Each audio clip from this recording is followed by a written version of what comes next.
Hi viewers, welcome to my video lesson. Myself Govardhan Ankam, working as Assistant Professor of Commerce, SKNR Government Arts and Science College, Jagityal, Telangana. Today in this my video lesson, I am going to present a topic from Advanced Accountancy for become second year third semester students. The title of the today's topic is partnership accounts. That is partnership accounts part 1. This is the part 1 presentation of partnership accounts. In this lesson we are going to learn what is partnership, meaning of the partnership and definitions of the partnership and the partnership deed and in the absence of partnership deed. And particularly today I am going to concentrate the accounting process to be undertaken in the situation of admission of a partner. Particularly today we are going to learn how to solve the problems regarding to the admission of a new partner. So before that let us discuss what is partnership. Yes, as we know, the sole proprietorship itself has certain limitations. In sole proprietorship, the unlimited liability is the main limitation, and there is a limitations like regarding to the management, supervision and expansion of the business and continuation of the business, and also the capital doesn't able to produce in use in sole proprietorship. So in taking in the view of these limitations of the sole proprietorship, there is another kind of another mode of business is required, that is partnership form. That is partnership kind of business. Yes. partnership it is nothing but partnership. In partnership, two or more persons conduct a business and share the profits or loss earned by the partnership business. In partnership, two or more persons engages or carries a business and share the profits. Partnership is a association of persons to conduct or to carry a business and share the profits earned by that business. In India,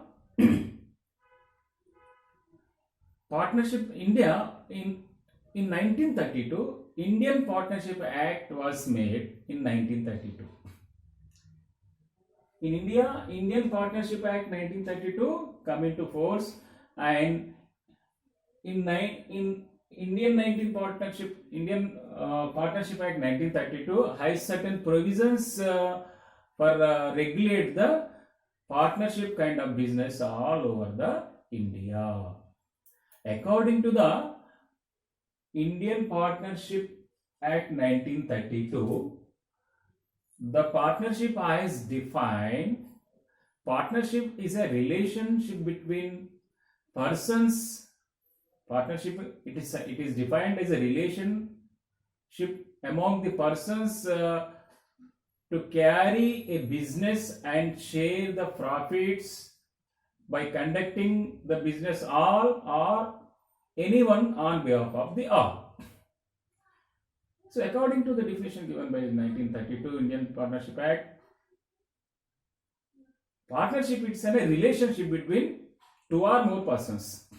Two or more persons comes together to conduct or to carry a business with the association of all these two persons, and all the persons may invest the capital in the form of cash or assets, or some persons will be included with their skills and knowledge and managerial aspects, and conduct the business by all collectively, or they engages any other persons to conduct the business on behalf of these all persons, but they share the profits all together. This is the nature of partnership business. Here let us take partnership for two or more persons carry a business. Suppose A and B. Suppose A itself, A is conducting business, it is treated as sole proprietorship. A alone conducting business, it is treated as sole proprietorship. It's the sole proprietorship has certain limitations. Here, A and B are the persons carrying a business by investing each these two persons. So, the A and B individually called as partners. A and B treated as partners individually. And the name of the firm which is run by the A and B is called as A and B partnership firm. The name of the partnership firm is A and B partnership firm. And the relationship between the partners and the firm, like all the partners treated as the principals as well as agents.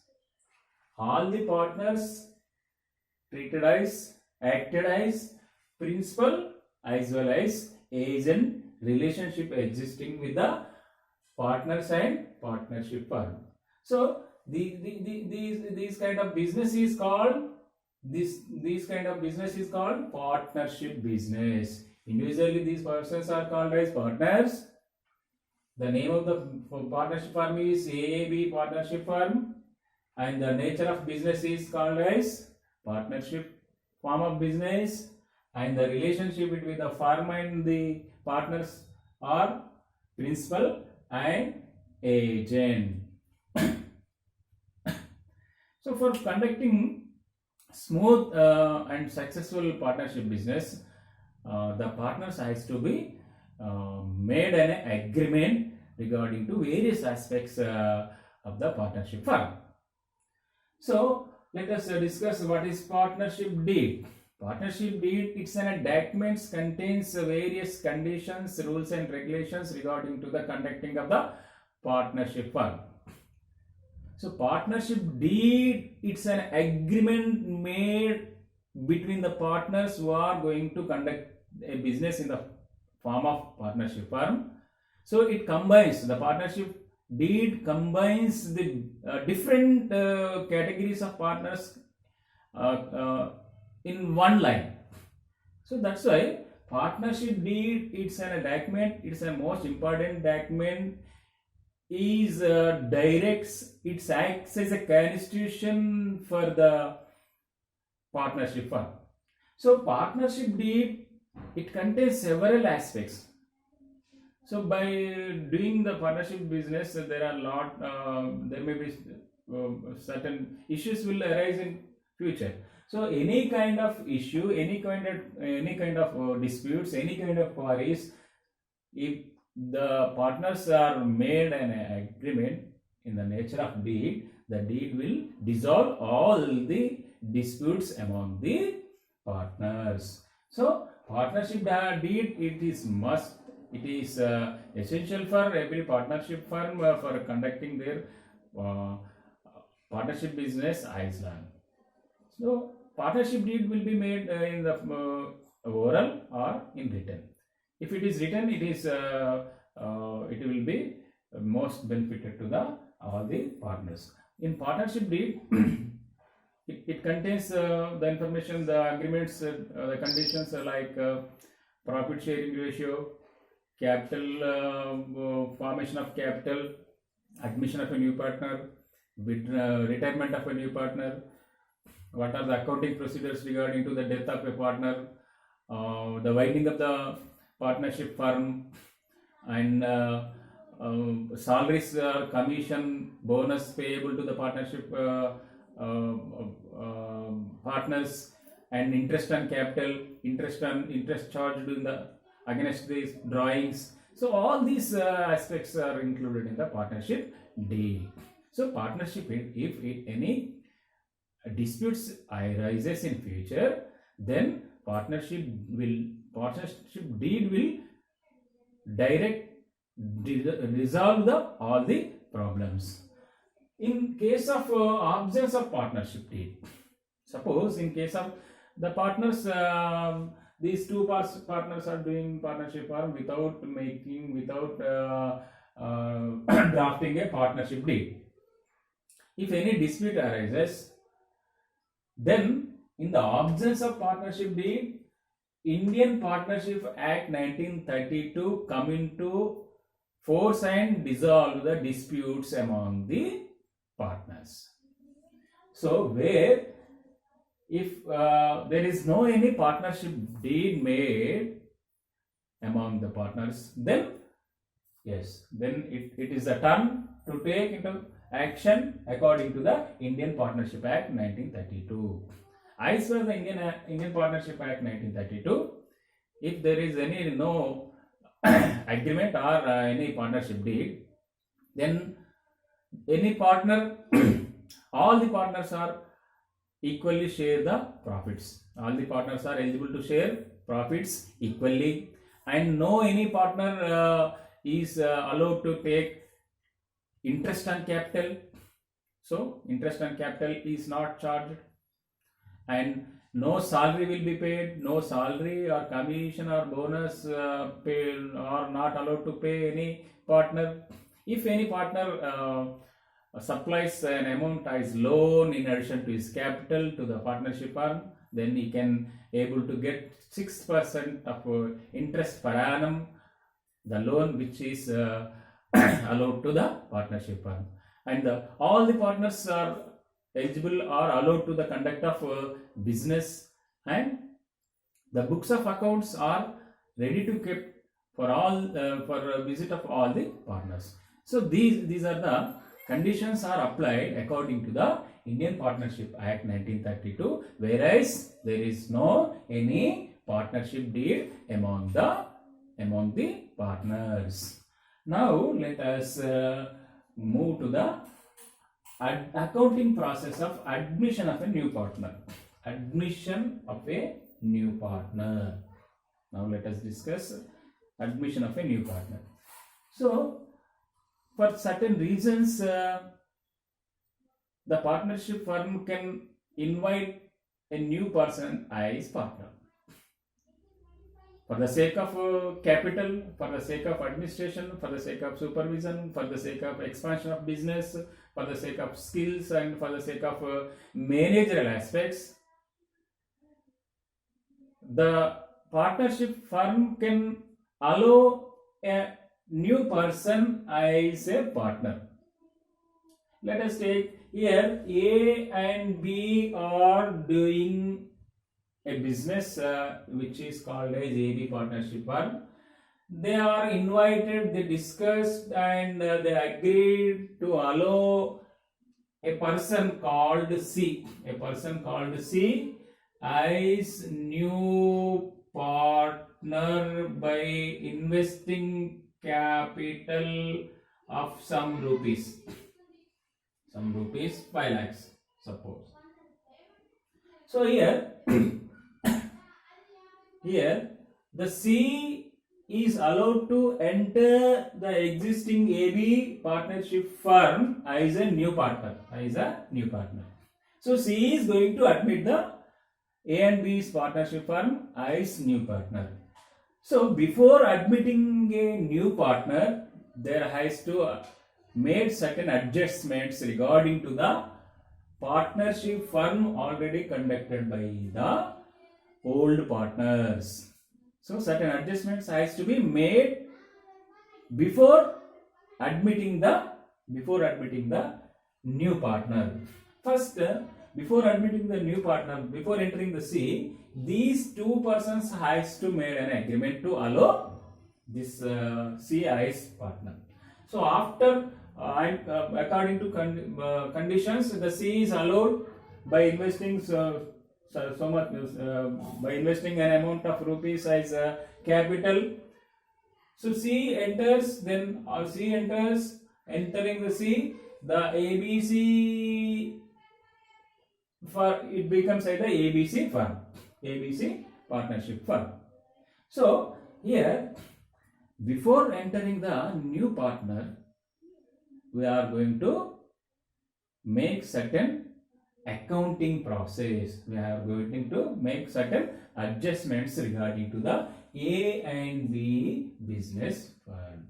So here, particularly students, the problems from this chapter, admission of a partner, we have to prepare the solution in 5 stages.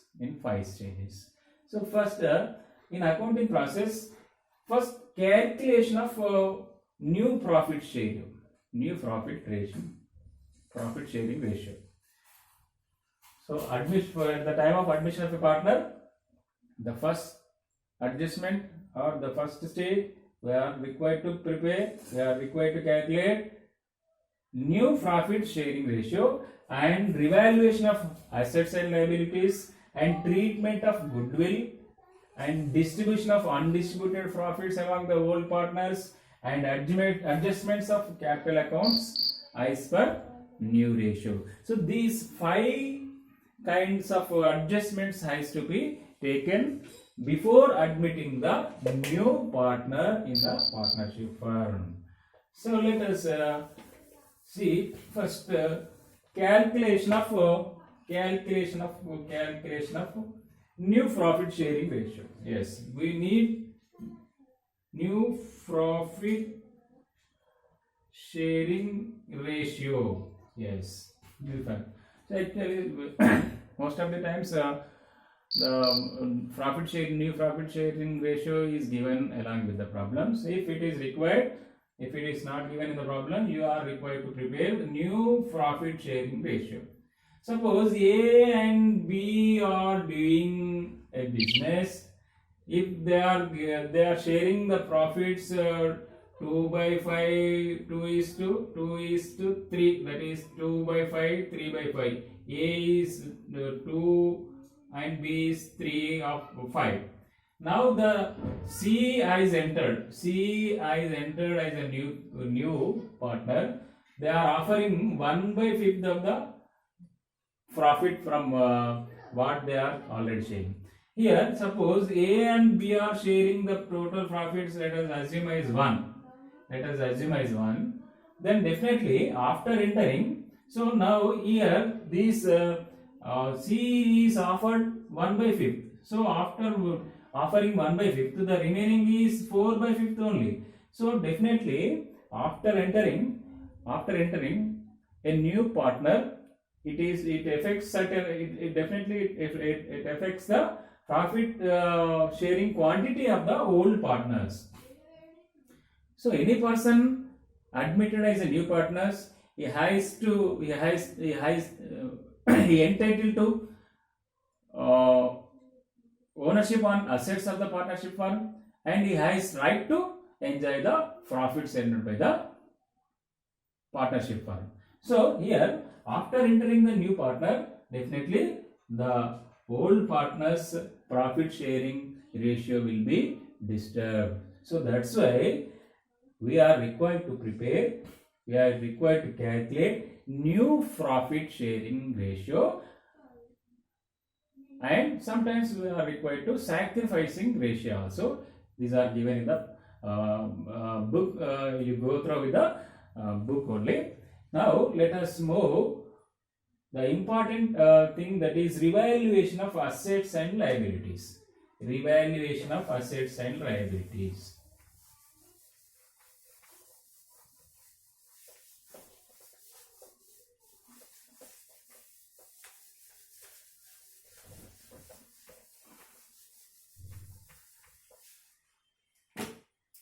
So for the revaluation of assets and liabilities, we are going to prepare a revaluation account.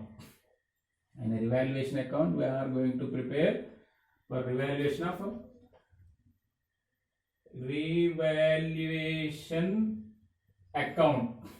So revaluation account. Yes, before admitting a new partner in the partnership firm, for the interest of all the partners,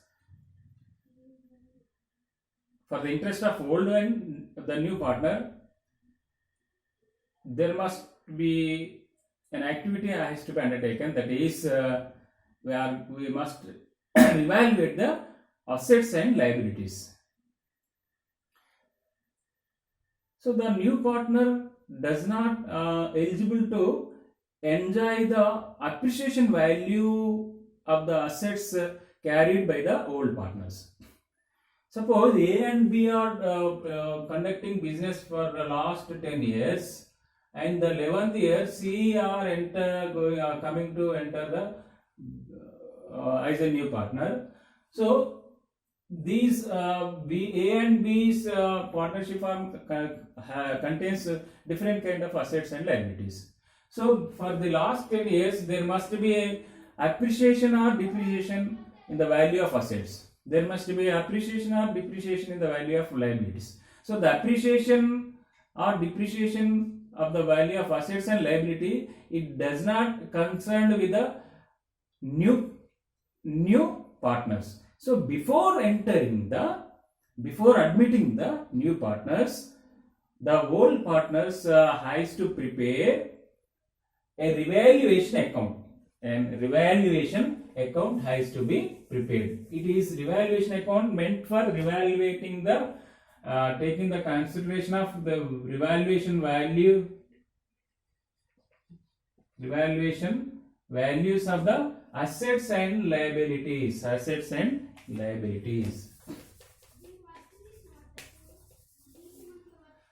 So this is a pro forma revaluation account. Yes, students, here from this chapter, the solution begins with the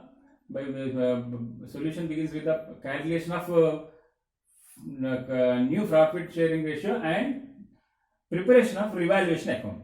So this is the important thing. The problems making from this admission of a new partner, So preparation of revaluation account is important. So in the revaluation accounts, so assets. So here we are going to revalue the assets.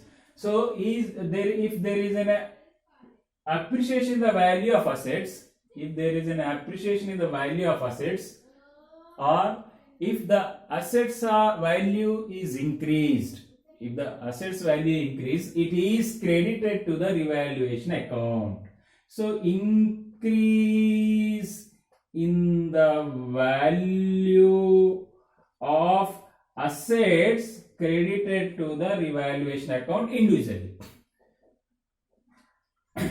Increase or appreciation in the value of assets are credited to the revaluation account individually. So if the asset value is increased, so it is profit, it is benefit. So that is benefit, that is profit is credited to the revaluation account. So revaluation account, it is in the nature of nominal account. So all the profits and gains are credited to the revaluation account, and the losses and expenses are debited to the revaluation account. So the appreciation value, the increased value of assets are treated as profit, so it is credited to the revaluation account. Suppose in the valuation is decreased, the assets values are decreased, it is loss. So the decrease in the value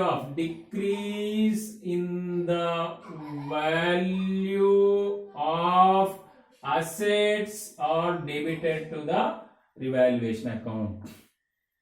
So the depreciation in the value of assets or loss, it is debited to the revaluation account. So appreciation of the assets credited to the revaluation account, and depreciation of the assets are debited to the revaluation account. Now let us move to the liabilities. So liabilities, it is an obligation. So if the value of liability is increased, So the obligation is increased. So it is loss. So it is debited to the revaluation accounts. So increase in the value of liabilities are debited. Increase in the value of liabilities debited. Suppose there is a decrease in the value of liability. So the decrease in the value of liability, suppose there is a decrease in the value of liability by 10,000, it is the profit. So decrease in the liabilities, decrease in the value of liabilities are credited to the revaluation account.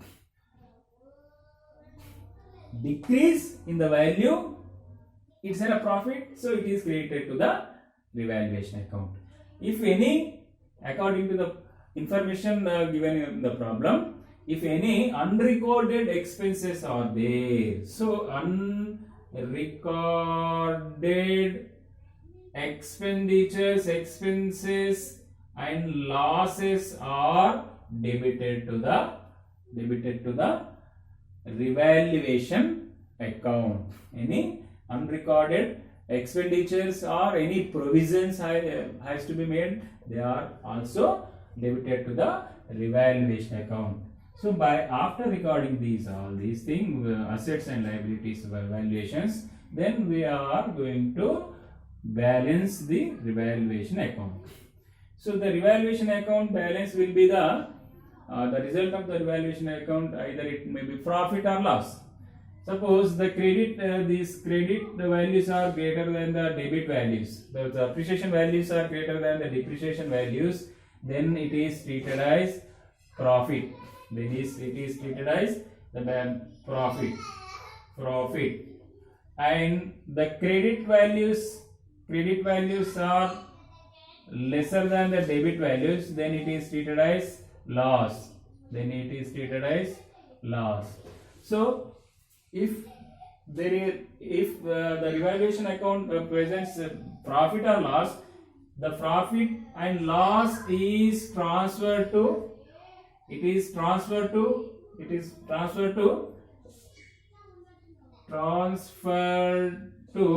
old partners capital accounts as per old profit sharing ratio. So the revaluation accounts result, either it may be profit or loss. These profit and loss, it is transferred to the old partners capital accounts according to the old profit sharing ratio. So while making solution for the problems given from this chapter, particular for the admission of new partners, we have to calculate new profit sharing ratio if it is required. Then we must prepare, then the second stage, we must prepare a revaluation account.